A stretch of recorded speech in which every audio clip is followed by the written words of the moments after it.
संस्थान, जयति जयति विद्या संस्थान। वृक्षलताओं से आच्छादित, वृक्षलताओं से आच्छादित, पक्षी करते कलरवगान। जयति जयति विद्या संस्थान। I think I'm sure you know very well that his contribution is the institute song. His name will be there in the institute always. So that is the contribution. So I used to feel, so can I do something for this institute where my name also can be, like this? Because whenever we hear that song, immediately we think about him. So I used to see that is the person's contribution, a faculty's contribution. So I used to say, I feel how persons can think about a faculty. He is a live model. So that institute song, as long as institute is there and institute song is going to be there, Professor R.N. Sharma name is going to be remembered. My memories of R.N. Sharma are very, very reflective of the culture of PISS as it changed, as it was, because I first met him, obviously, when I was a student doing my master's in urban and rural community development. He, along with Chandan Sen Gupta, taught us urban and rural sociology. And I remember him as one teacher who didn't seem like a TISS teacher at all. So at that point, my memories of most TISS teachers were very unsmiling, dour faces, and but here was this teacher who could also tell a joke and could smile at himself as well.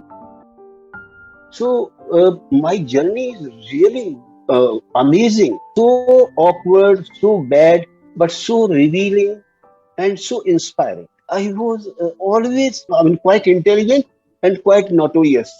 Malkan Singh was the Daku that time, decorator. And my friend was called Lakhan. Lakhan was another Daku. And we both were intelligent. We both were, extremely notorious.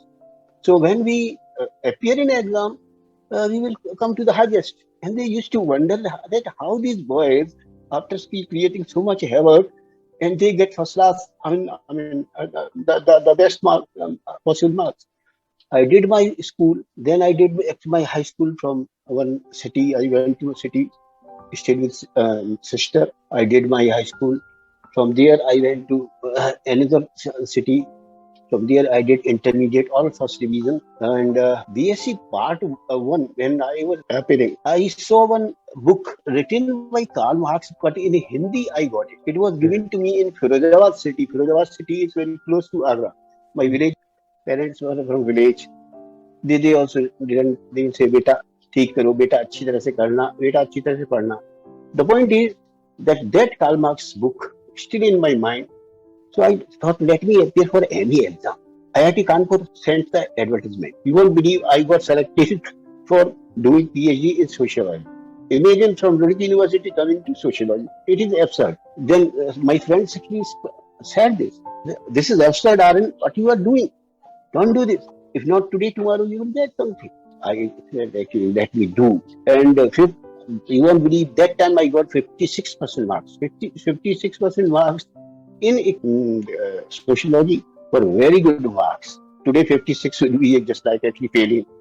I casually applied to IIT Kanpur for sociology, doing PhD. They invited me. They said, we are taking you, that you were at Roorkee University. We are not taking you in sociology because you don't know ABC much of sociology. Obviously, other than actually my ideas of Karl Marx and all. And they selected me. They found me that I am working all right. I did well. There, I applied. I was nearing completing my thesis, which I completed fast in 4 years or so. I casually applied to TISS Mumbai, and boys were laughing. You won't get job. Actually, TISS Mumbai that time was one of the leading institutions in the country. I said, what is wrong in applying? I applied. You won't believe I got selected. And once I got selected, I left everything and actually concentrated on social study. I became assistant lecturer, I became lecturer, then I became assistant professor, then professor, and that also within period. Actually, we were admitted to the PhD program at the Department of Humanities and Social Sciences at Indian Institute of Technology, Kanpur, on the same batch. And that goes to 1974 January. And it so happened that in sociology, only 2 of us were selected. So all those 2 years, we were only 2 of us who were actually students. It was not really lecture, it was more of a discussions with teachers, and we were both of us. So we spent as students and as friends almost for 2 years as buddies. Once we were through the comprehensive and we decided to look for our own area of engagement with research. So although we were together, we moved as far as our research are concerned in 2 different directions. One was R.N. Sharma went for industry, urban, I went to the agrarian, and then eventually I moved to the other areas. He has an interesting background. He himself was an engineer. He studied engineering and then moved to sociology. And that itself is, in fact, that can be considered as a strong, growth for him, because he was able to bring together these 2 disciplines. And in industrial sociology, that really helped him when he was carrying out evaluation of housing schemes or infrastructural projects.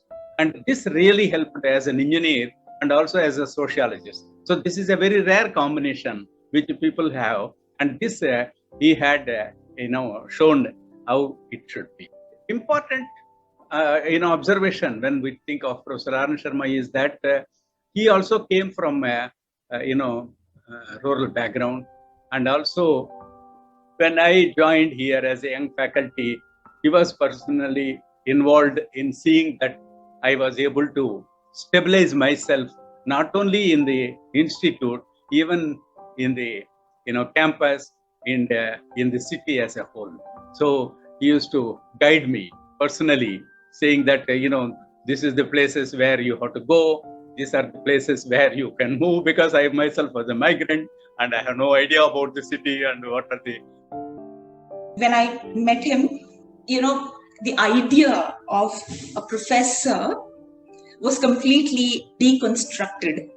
Because somewhere, as a PhD student, when I first met him, one always assumed that a senior professor of his stature would be this very serious looking person with a very formidable persona, but then a nice hello and a very warm welcome from him eased me completely.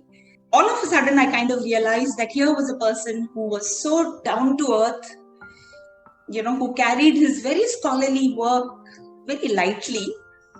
But I knew he worked extremely hard, with absolute diligence and sincerity. You see, he was Hindi-speaking person. Datta was economist. And R.N. was a Hindi-speaking person and a sociologist. So it used to be like coming back to home. So any problem, any personal trauma, knock, knock, knock, R.N., are you there? And what I remember is that the lovely food that Mrs. Sharma used to give us. Exactly. That aloo ki sabji, I don't think anyone on this earth can repeat. Can make. She was so good. And she was a very talented and highly educated person. She used to sing beautifully.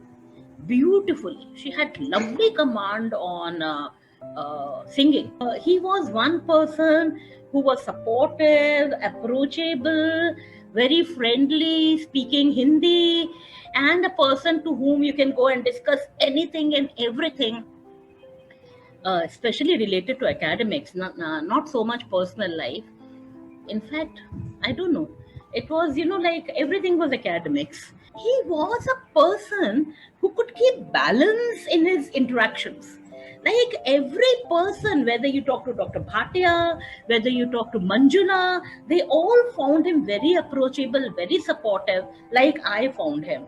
And yet, everyone was aware that he's senior.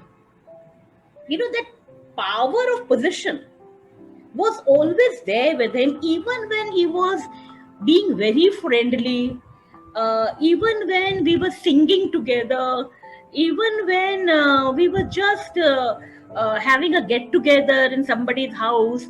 He was with us as a friend, as an equal, but at the same time, somewhere he was senior. I haven't seen as sentimental a friend as Karan Sharma.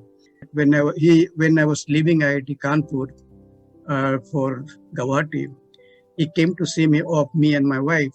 And once the train set off, he was crying like anything. And I've never felt a person who was literally was crying in front of so many people. And that is how I realized that, the kind of attachment, emotional feeling that we had with each other. He was a gem of a person, a very fine, wonderful person. His heart was the right place, concerned with people who were really, let's say, on the margins of the society. He was very sentimental, very emotional. I remember him, and he has been one of my closest friend in my life, besides Sarit Bhomik. But he was so fond of me as well, in the sense that he knew that when I was finding it difficult to pay my what is called installment for the flight that I had become a member of the society. I remember that he rang me up and he told me that, because he used to do a lot of projects and he had a lot of connections and all that. So he told me that there is an organization which is engaged or rather interested in doing a project in Delhi, and you are at Delhi, so I have referred your name to them and they will get in touch with you. And it so happened that they approached me. It was World Bank project. And at that time I was badly in need of money. There's no doubt about it. And then they approached me and they asked me as to what is my terms and conditions. I had never done project. So I just didn't know. So I think I just put 3,000 rupees, something like that. I told him, he said, "Are you mad? You put your fee higher than what it is." And so I put it, I said 5. No, you put higher. So, I was not really used to it, but eventually I got that project to work on the World Bank project for 3 months. And, I got an amount of money, which probably I would not have even dreamed of. And that really helped me to pay my, the backlog of what I was supposed to pay to the society. So that has been the kind of case. Even though we were really far distant from each other, he has always a sort of, love and concern for us. And vice versa, we too were really very much concerned about his issues, his problems, and so on and so forth.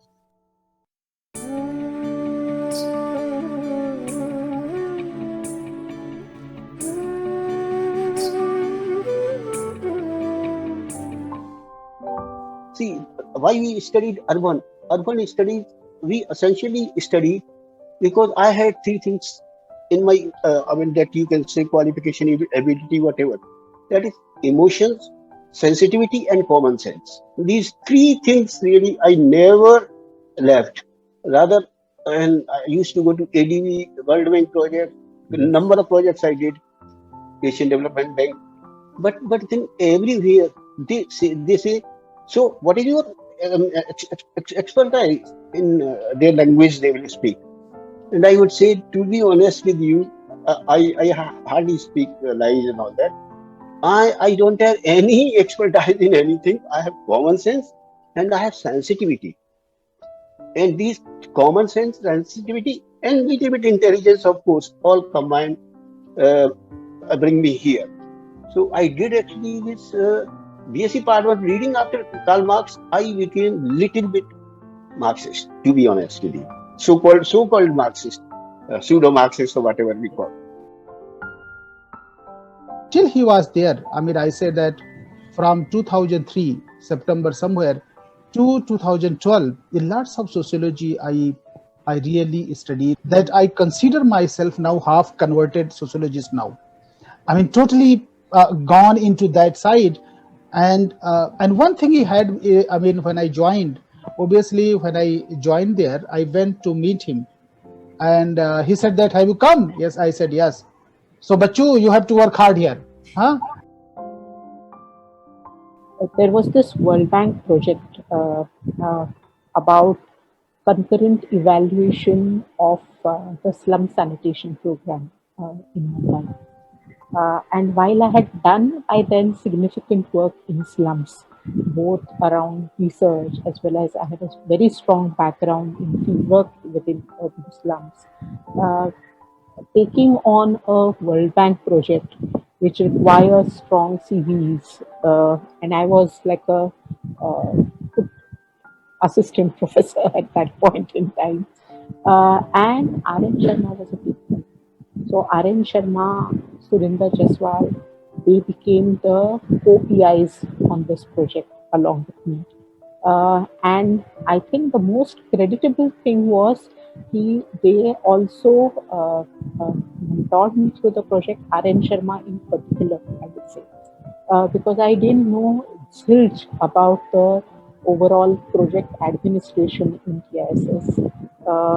I didn't know how one could employ people at all.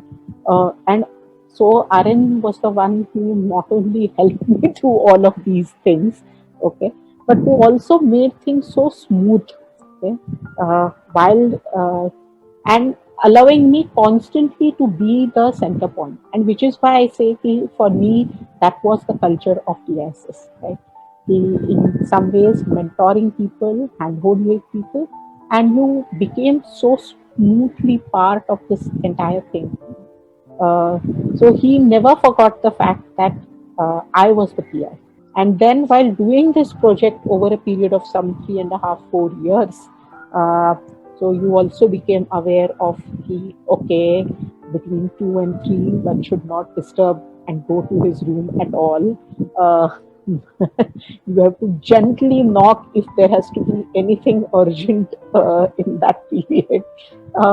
And that is also part of the overall culture, but that never harmed his productivity at all, because he was one who not only came with the TISS bus and went and returned along with the TISS bus, but he was also someone who worked very hard, consistently earned revenue for TISS. But besides these revenue earning projects, is also learning. Okay. As per the trajectory of those times, I wouldn't say that he was someone who published very widely, but at the same time, he read very widely. And definitely was a very, very good urban scholar who was also able to locate urban studies within a larger, I would say, framework of social sciences and sociology. The person who could smile at himself, a person who could share jokes, you can kind of, and you wouldn't talk the glamorous academic English with all jargon. So you can just see like here is one common person with his feet utterly on ground, and who is not spouting jargon at you or at anybody. I think I did well. I wrote over 30 papers, 37 projects I did. I went to various countries. A lot of work, lot of projects I did. I visited 8 or 9 countries. Urban studies जैसा कि मैंने बाद में शीमा को लिखा था कि urban studies थोड़ी था, कोई कंसेप्ट भी नहीं था. TISS means social work.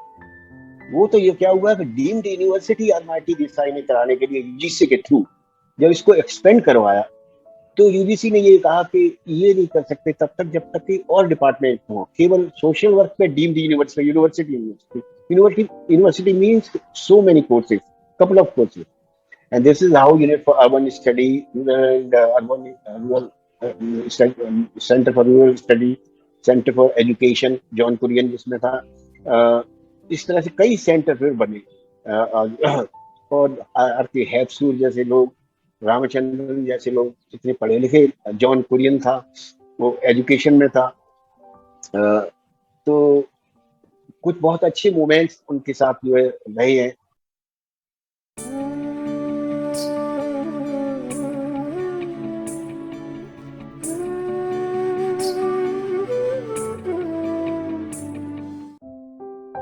So he made me write a proposal, which almost took me about 2 months to do so. Whilst working with him during my PhD days, I had to give him several drafts. It was never that I never gave him less than 7 to 8 drafts. Okay. So those drafting was something which I had to do. So, and he would read every draft, okay, and he would give comments on every draft. So that thing has really got into me kind of. So I still draft, and I do a lot of drafts even when I write today, okay, and I still tell students to draft, and that will bring out the quality. Sir has this very positive trait of always being so helpful, so supportive to everyone who reaches out to him. And more importantly, somebody who will constantly support the students, be very encouraging to them, and with a smile on his face and a twinkle in his eye, always be willing to help anybody out. Sir is always a constant source of encouragement and advice, and a person whom I can always look to for advice even today. So thank you, sir. Thank you for being there. मेरा उनके साथ काम जब शुरुआत हुई थी, that was my first job, just as a fresh Mumbai University master's student, and studying urban studies and reading his books, reading his papers, and then finally getting a chance to work with the Professor R.N. Sharma. It was my dream come true to get to work with someone like him, whether it was helping him or supporting him for conferences, for books, for articles. It was always a constant learning process. In every single day, in every single work, in every single thought that I have about urban studies, I always remember you, Professor Sharma. And I cannot thank you enough for teaching me whatever you did. So thank you. Thank you so much.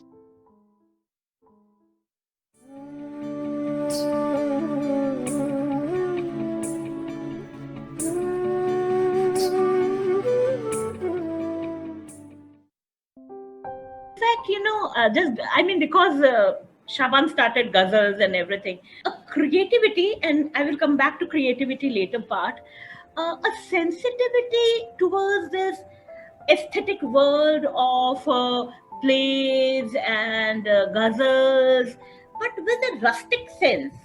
Like I never saw him going to films. I never saw him going to expensive eateries, but he would never miss a play. In fact, he was the person who introduced me not only to the world of Bombay academics, but also to world of plays. Rajini, sometimes Nishi, I don't know who all, sometimes it used to be a big group also. We used to go and see plays. He introduced us to Ipta. In fact, he introduced me to Prithvi. He used to keep track.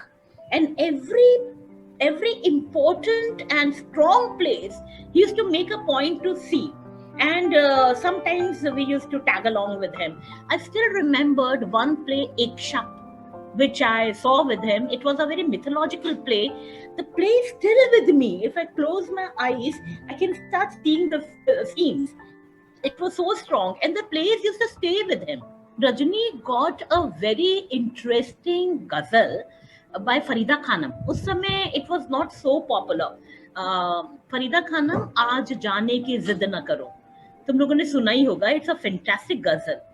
And suddenly there was a knock in our house. हम लोग भी full volume में चला के सारा काम करते थे. RN used to call our flat a hostel. You have converted your hostel to your flat to a hostel room, because we didn't want to spend money to buy curtains, so we used to hang our dupattas as curtains and things like that. So it had that hostel touch. So he always used to say that. And suddenly, but he's not a person. I mean, he was a very conscious of structures. So he would not move into a flat or a hostel room of two young girls. He was very conscious about those things. But that day, suddenly there was a call, and we opened the door, and we saw Aaron standing there. And he said, "Oh, what is this ghazal that you all are playing? I want to listen to it." He sat there and he started listening, closed his eyes, and he was immersed in the ghazal. Once the ghazal was over, I don't know whether he heard it once or twice, he just got up and went away. But I saw tears in his eyes. He was so moved with the ghazal that there was tears in his eyes.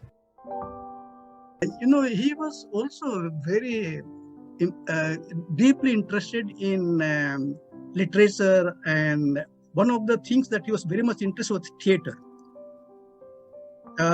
In fact, whenever he used to come to Delhi, and he says, "I'm going to theater," so he was passionate about his interest on literature, and more importantly, theater. It's not so much movie, but the theater. I think it was his passion about it. And the moment he used to come in Delhi, he said every evening we'll just go and say, "I'm going to theater." His last memory in TISS, and something which was a great gift, was really this mehfal, the orchestra that he organized, because he always wanted to keep people together, and that was something which was really fun, what he organized. Because I think post restructuring and even the formation of the School of Development Studies per se, I actually think that the restructuring made people also go away a little bit. Earlier, within that small building, and there was one chai corner, so you constantly kind of bumped into people, and there was a lot of interaction amongst faculty, formally, informally. But the restructuring process in some ways must have made some people come closer together, but at the same time the general interaction which was there had really reduced. So this orchestra was one great thing. And prior to that, his writing of different things, so his scripting of plays, and so there used to be this tradition where for the annual day of TISS, faculty also used to perform something. And Aaron was, of course, the popular scriptwriter, we all used to criticize also. Ki, ye dekho aage UP wale, so there are all of these typical jokes at a woman and so on so forth. Okay, but he used to take that critique well. And he was also open to people changing his thing. Okay, so it was not as if he is stuck on "maine abhi kiya hai," you can't change a word from here to there. And then there used to be fun, I think. So I think immediately post the restructuring, there was this play that we put up, written by him again, and which poked so many jokes at the TISS admin. And made beans into dawns. Here we were all dancing. We were laughing away at TISS ambitions to be everywhere. You go to Afghanistan, and you go to Sri Lanka, and you go to Mauritius, and you go to all parts of India, because we were very busy setting up campuses and things everywhere. So poking jokes at all of that, the foundation course which had newly come in as a concept at that point in time. So nothing was spared. And I think all of this really made for a very congenial atmosphere. I always feel today, while TISS has grown, there are good things, lots of good things which have happened because of that.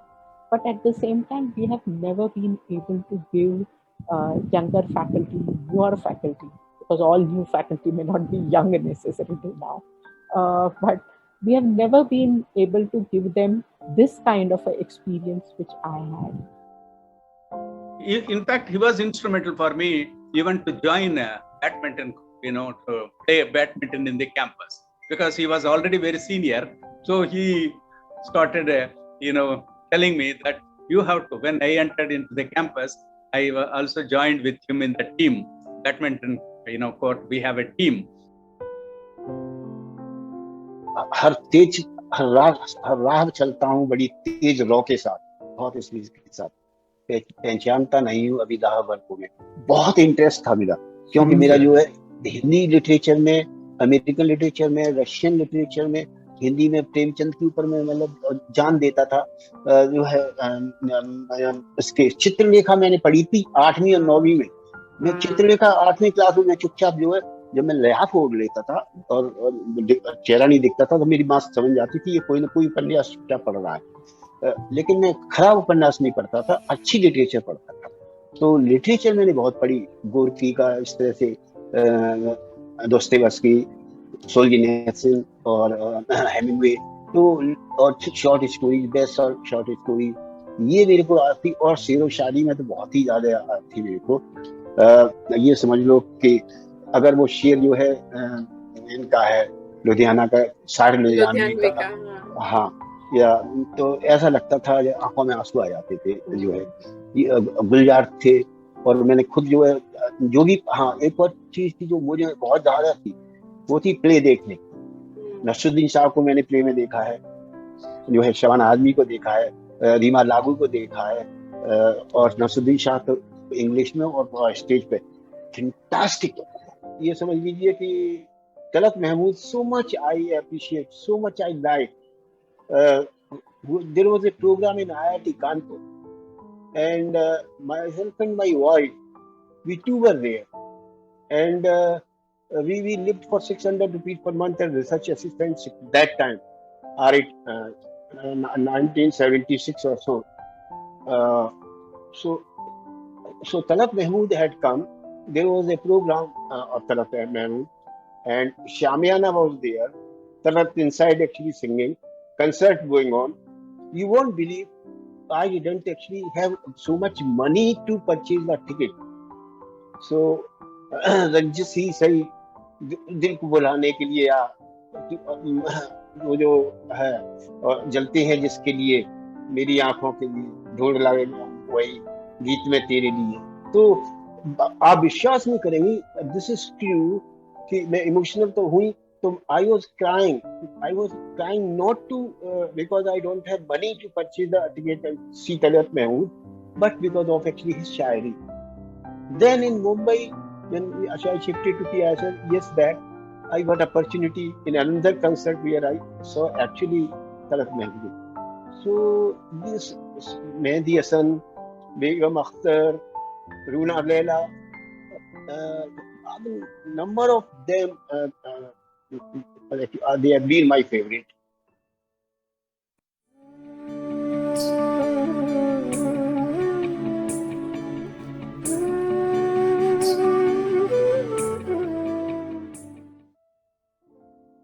Because he wanted a different kind of freedom on the world, a different kind of world altogether. Rather, I will say that he wanted a different kind of actually life for himself and the life for others.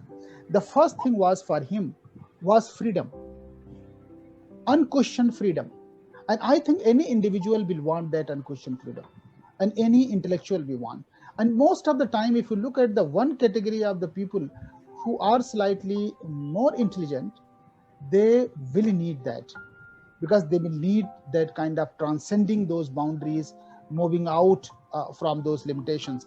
And sometimes he became also, for those traditionalists were there, for them he will not conform to sometimes. So that kind of criticism he also went through. It is so interesting to talk about a person. You start looking at his hidden aspects, which, though you were interacting so much with the person, they were really hidden. They remain hidden with you, and only when you start talking, like, sort of emerged only now to me. He has, led a very disciplined life, in the sense he was very punctual to his time, and what time he has to sleep, and what time he has to come to office, and when he has to, carry out his other tasks and classes, where he was very punctual. and interacting with students, research scholars, and faculty. So very, very organized way of life he led. He has a very good calendar of his day, how he has to go, and evening how he has to move. So those things I always, little bit sarcastic, little bit like he didn't used to ask me how many books I have read if I had to take a lecture. He used to say, how many tons of books have you read? So who would help me in preparing the lecture? Of course, I can't go to my seniors and say, hey, help me prepare with the preparation of my lecture. I used to see RN walking in the evening side, and RN used to take very long walks, sometimes extending more than an hour. And it was my strategy to start walking with him. And during this walks, I used to practice out my lecture with him. I will teach this and then this and then this and then this. He knew what I'm doing. I think he was too intelligent to know what I was doing. What I feel that all of us do not have that kind of attention span. His attention span was quite big. In fact, if you look at the whole, any meeting I went with him, he will not tell me to write down. He will have his diary, up TISS, that little diary, and he will write down everything in the diary. He will not leave anything. So that is also showing that somebody maintaining meticulously every point, which actually generally, I do not do this. Sometimes I see that I should not have so much information that I become, overburdened with that. His thoughts, actually, he was telling, thoughts were very clear. He was not with the jargons. I never saw him using jargons. He used simple words, not actually going to any big sociologist to drive their theory and tell any story. He has always a story ready with a different framework. And even all the papers I wrote with him, I was touched, because where one will draw big name, or actually the big concept, big jargons, he will never use that. And 3-4 articles which I had with him, I don't have any jargonizations. Preparing the budget for the project, Yeah, Professor Shaban talked about drafting.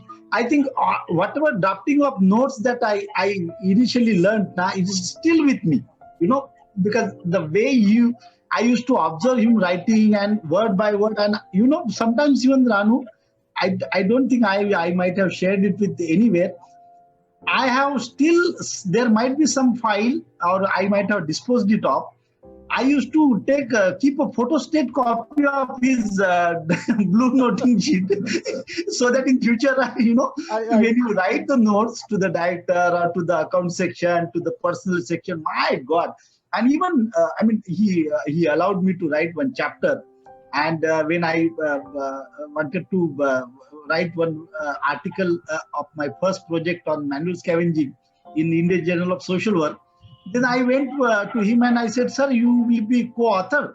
I want to get published with you. He said, Arey Bachu, it is your time to get published. I will correct everything. Don't worry. It has to come in your own name. Okay. So that concern, no. And he must have given time to your paper. He must have helped in building it. That was correct. Sharma. Yes. And one more thing, actually, I wanted to point out here. I think Professor R.N. Sharma has influenced many generations of students and faculty members in our institute. Only a sensitive person, very sensible person, and the people who can bring in social transformation. It is in that sense I was talking, because even in the MUTP project, when I went along with him in the slums, the displaced area, transit camps, he used to note down, his observations were so sharp. After coming back to the office, he wrote down all the points, and I think he significantly contributed in that urban resettlement and rehabilitation policy. he was pro-poor, and he has nothing to hide about it. Everywhere he went, he first advanced the concern of the poor, and for that he was ready to take panga with any department of the government. Yes. I have been with him, and I have seen the way he fought with the commissioners, he fought with the ministers, he fought with the many other actually secretaries on when the Mumbai was to be made Shanghai. No, you remember that one seminar was held. Yes. Yeah. Yes. And for that he had so many fight with so many secretaries. Correct. And the basic concern for him that you do make Shanghai as you want. That somebody told the poor as a vote bank, and Yes. somebody told that in the East, Bandra East, no, there were some slums. Yes. And Yeah, these Rampada. slums, these are the people, because actually these slums are getting and they are enlarging because these ministers get vote and they are coming from there. Some commissioner of Thane said it. And the World Bank meeting, and the people were sitting, and both of us were called that you please come. So we went, both of us went there, and he became so angry on the Thane commissioner that he simply said, "Who made you IS officer? Yeah. If you have this no sensitivity for the poor, and you turn the poor into the vote bank Yes. kind of terminology, I think that you are not worthy to hold this post." This courage to speak truth to the power. To the power. No, Exactly. and he always remain. One good thing about Aryan also I like very much, and that has influenced me. He always remained rooted into his context.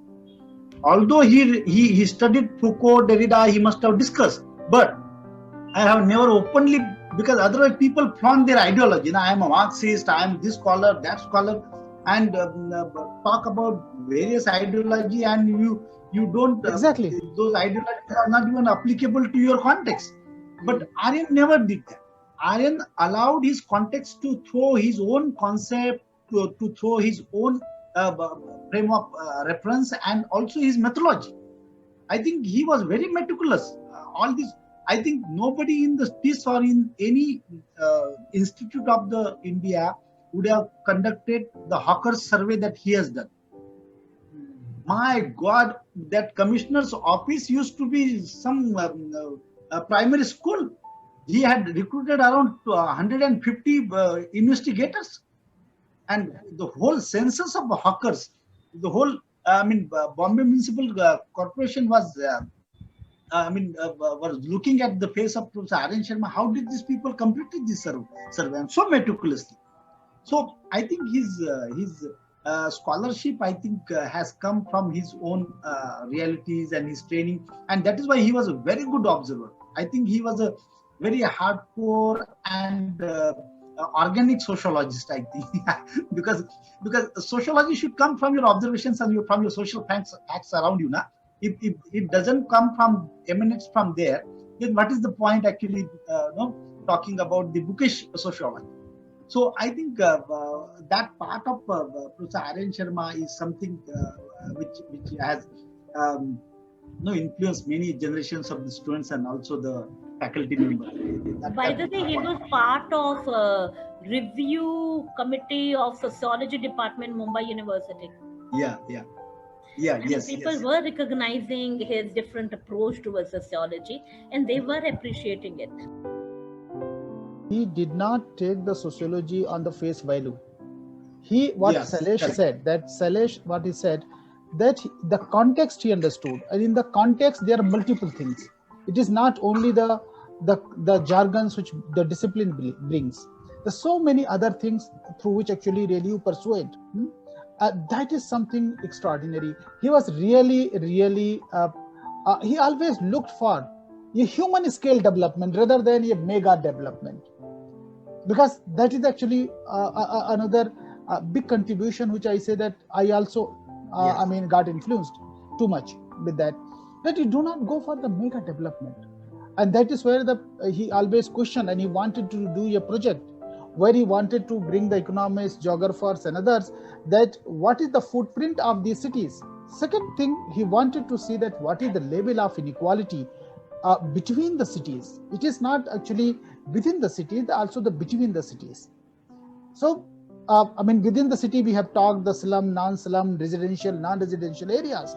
But what is happening to these small towns?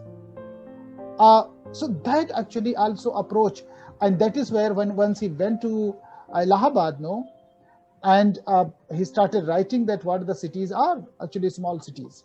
If you look at, actually it came out from the Rawat. He hurriedly, and I don't know, he never valued the publication from the top group of publications. He never did it. Correct. He wanted to say, I want to publish. And the Rawat used to be perhaps is the best pet. And we said, never go to Rawat, sir, go to the Sage and other. Yeah. But he never actually agree with that. So even the book we published on the small towns and cities, medium towns and cities, is still a landmark. Actually, read the introduction. One of the reasons actually for, Professor Shaban, that younger generation always used to be very close to him for that, because that originality. And I think there was one more point that actually, Shaban, you were making, that simplicity. He was not someone who would like to be very ambitious kind of Oxford and this, whether, trying to go always in limelight or something. He was not. Never. I also went with him for many meetings. In one of the meetings, this upright IAS officer Chandrasekharan was sitting. So the way he used to deal with these people, so he indirectly told me, we individuals are not important as a faculty. The reputation of the institute, what it stands for, the liberal ethos of this institute, I think he upheld those ethos. So these disparities tempted us to understand, and then of course the multiplication of the poor, the jhopparpattis, the huts, and on the other hand the rich, the extremely rich persons we saw, and their kind of actually houses and their living conditions on the other hand, and the middle class somehow managing to survive. So these things really excited us to do the study of say BDD Charles, how violence emerged, then ethnic factors, Hindu-Muslim factors, they will be politicized everywhere. To be honest with you, what tempted me particularly, it became repetitive also, was that to take away the land. Navi Mumbai, take away the land. The poor fishermen doing nothing really, not having resources, and they pick up actually their land, and they give them 12.5%. They promised the farmers social exclusion zone was created near Navi Mumbai. I did the study of social exclusion zone. I did the study. I was a member of task force of Navi Mumbai, as I mentioned. So what we saw really that the emergence of suburban areas in such metropolitan cities, that is another really focus of attention where a lot of work actually one can do.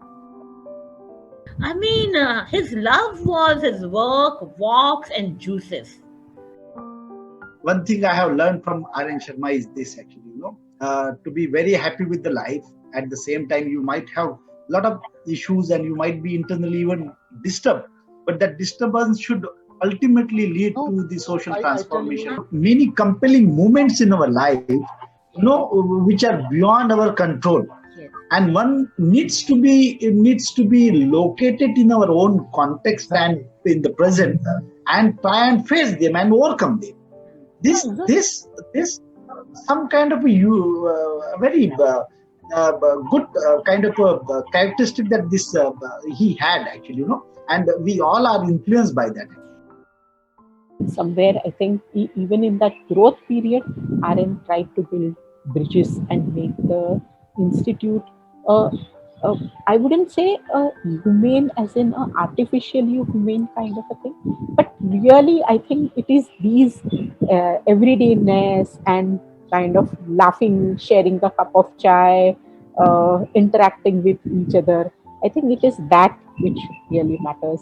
And to me, RN represented therefore both in the profession, a friend, a mentor, but I think also somebody who has always remained a well-wisher, also as a person, and somebody who understood that others also went through troubles. He himself had his feet also firm. कहीं बेख्याल होकर यूं ही छू दिया किसी ने, कई ख्वाब देख डाले यहाँ मेरी